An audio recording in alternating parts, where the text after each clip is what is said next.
Ladies and gentlemen, welcome back to Surgery Part 6. We're going to be talking about the second chunk of the abdomen. A 9-year-old boy comes to school with decreased appetite and abdominal pain around the umbilicus.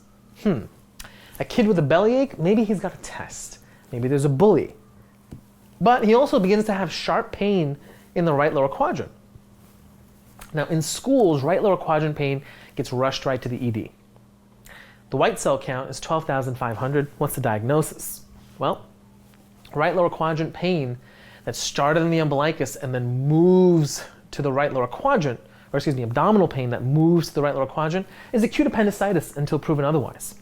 And if the right lower quadrant pain is in a female of childbearing age, then you have to be concerned about ectopic, cysts, and torsions as well. In these patients, get a beta and a pelvic sono as well. Now, what are some signs of appendicitis that you've heard? Well, we know that there's Rovsing sign. What is Rovsing sign? Rovsing sign is my favorite. You palpate the left, and it causes pain in the right. That's just cool. What is psoas sign? Well, you extend the hip, and they get pain. And an obturator sign is pain when you internally rotate the right thigh. Your next patient is a 76-year-old woman with severe left lower quadrant pain. She's old and left. Pain and fever and loss of appetite for a day. And they tell you she's often backed up and constipated and takes stool softeners. Unfortunately, a lot of people take Senokot or Docusate, and these wear off after about a month. They don't do well long term. The exam shows guarding and rigidity. What is the diagnosis? So the question is, what is the most common diagnosis for an elderly person with left lower quadrant pain that's often constipated? The answer, diverticulitis. And what are two things that are contraindicated in diverticulitis? Well, that means anything going inside. A barium enema and colonoscopy are contraindicated due to an increased incidence of perforation.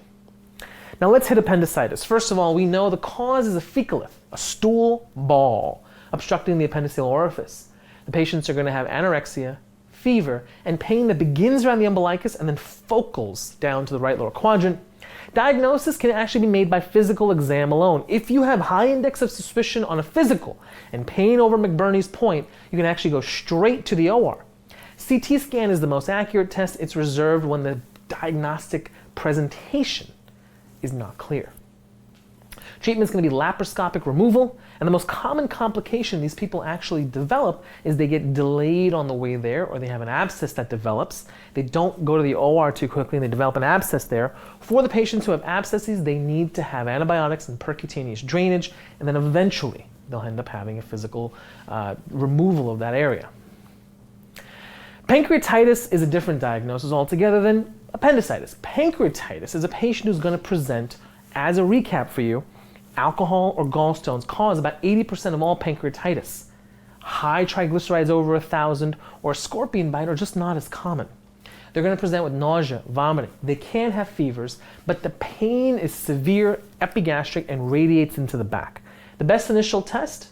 That's right, amylase and lipase. CT scan is the most accurate, but it's actually done at 48 hours. Remember, treatment is IV fluids and bowel rest, and a complication that can occur is several weeks after they can develop a pseudocyst in the area. Now, we just hit diverticulitis, which is like appendicitis in old people. It's a fecal obstruction of a bowel wall outpouching. Now, diverticula are the pouches that develop. Those diverticula occur at the area where the mesenteric vessels dive in at a 90-degree angle to the actual bowel. And so those diving in points are weak spots. They're little areas of the, Death Star that you could blow it up from. And so that's where the bleeding occurs, and that's also where the pouching develops, and that's also where the stool ball gets stuck. And when you close off any space in the bowel, whether it be the appendix or a diverticulum or a gallbladder duct, if you close anything off, everything before that lumen, that space that's been closed off, allows E. coli to start humping. And you end up developing an abscess, a functional abscess. And so they get nausea, vomiting, fever, and severe pain. CAT scan makes the diagnosis. They need antibiotics. And here's the thing. If they have abscesses, they need a perc drain if it's small. They may need surgery if it's large. And after several episodes of recurrent diverticulitis, they might need resection. How many? It's not completely clear. They'll tell you on the exam multiple episodes. Now, biliary, which I just mentioned, can also cause an obstruction of something with a stone. It's a gallstone obstructing the cystic duct. These typically occur in patients who are more obese, more commonly in females. They'll have nausea, vomiting, fever, and right upper quadrant pain with an elevation in the white count. They'll notice that with palpation, the pain causes a cessation of inspiration. That's the Murphy's sign. Ultrasound will show a thickened gallbladder wall, pericholecystic fluid, and stones. If that's there on the ultrasound, all three, you don't need the most accurate test, which is a HIDA scan. Treatment, remove the gallbladder after starting antibiotics. And of course, if they wait too long, the gallbladder can perforate. Now let's go over right lower quadrant pain. If the patient's over the age of 60, how do you handle this? Well, if you have a person with right lower quadrant pain, they're over 60, you have to worry that, okay, yeah, if it is, cecal diverticulitis. Make them NPO, place an NG tube, start antibiotics, and then consider imaging. If they're not over 60, then you have to ask yourself, is this a male or female? If the patient's male, appendicitis is the most common. You need an emergent laparoscopic appendectomy. If they're female, first get a beta HCG and a pelvic ultrasound. If those are elevated or abnormal, consider ectopic and consider emergent surgery. However, if they're normal, then you want to consider that it's going to be appendicitis or, yet still, ovarian torsion. If you think it's ovarian torsion, a Doppler and laparoscopic surgery are going to be your next steps in management. Now, an abdominal abscess, how is it diagnosed? Abdominal abscesses can occur for a variety of reasons. They're also common after these 4 specific inflammatory conditions. Notice, each one of these conditions is a stone or some ball of crap, literally occluding a duct or an orifice and causing everything behind that duct and orifice to get inflamed and to lead to what is a functional abscess. So they're diagnosed by CAT scans. CAT scans actually light up bright when there's an abscess, and they will cause a lot of pain and fevers and elevation of white counts. Incision and drainage is the treatment. Percutaneous drain can actually be done by CT or ultrasound. They have to have antibiotics on board. And here's an example of somebody who has an abscess. You can see there is the air fluid level, the collection in that pocket, that abscess. That is a close abscess to the skin. Percutaneous drainage can actually resolve that, and then antibiotics. If they tell you there's abdominal pain radiating to the back, we just learned that that is an emergency, that's a bad condition. We know that can also be pancreatitis, but it can also be aortic dissection. So don't forget that. Look for other signs. You have a 63-year-old woman in the emergency department with nausea, vomiting, and severe pain. She does not have a bowel movement in 3 days, and she can't pass gas, can't poop, and can't fart. She has a history of abdominal hysterectomy, which is basically like her entire insides have been flipped around. A lot of adhesions must be there. Her temperature is 105, bowel sounds are hyperactive and tinkling. White count is about 15,000. Is this acute appendicitis, diverticulitis, SBO or small bowel obstruction, cholecystitis, or is this acute pancreatitis? Well, for pancreatitis, there's no pain radiating to the back. This is just general severe abdominal pain. It's not cholecystitis simply because of the fact they're not telling you that it's right upper quadrant. It's not diverticulitis because it has to be left lower quadrant pain, although there is fevers here and an elevated white count. Also, none of the other conditions, including appendicitis, has an inability to pass gas or have a bowel movement. The only thing that does that is small bowel obstruction. So let's talk about it. Small bowel obstruction can be 2 types. There can be a mechanical or functional obstruction of the intestines. What happens is there's a kink point in a long tube of intestines. Gas and fluid build up before the kink, increasing pressure. This decreases perfusion of the bowel and leads to necrosis. What is the most common cause in the United States? It turns out, previous abdominal surgery. What's the most common cause in the world? Hernias. Now, the partial small bowel obstruction is that it's not a full-on closure.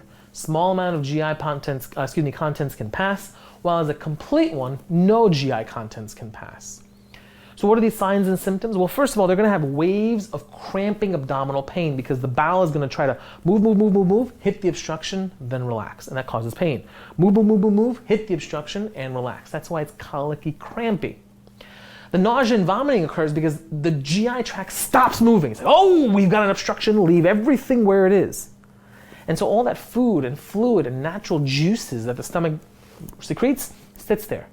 And your stomach has an evolutionarily known sort of advantage. It says, if something's been in there too long, I'm gonna vomit it out. Can't be good for me.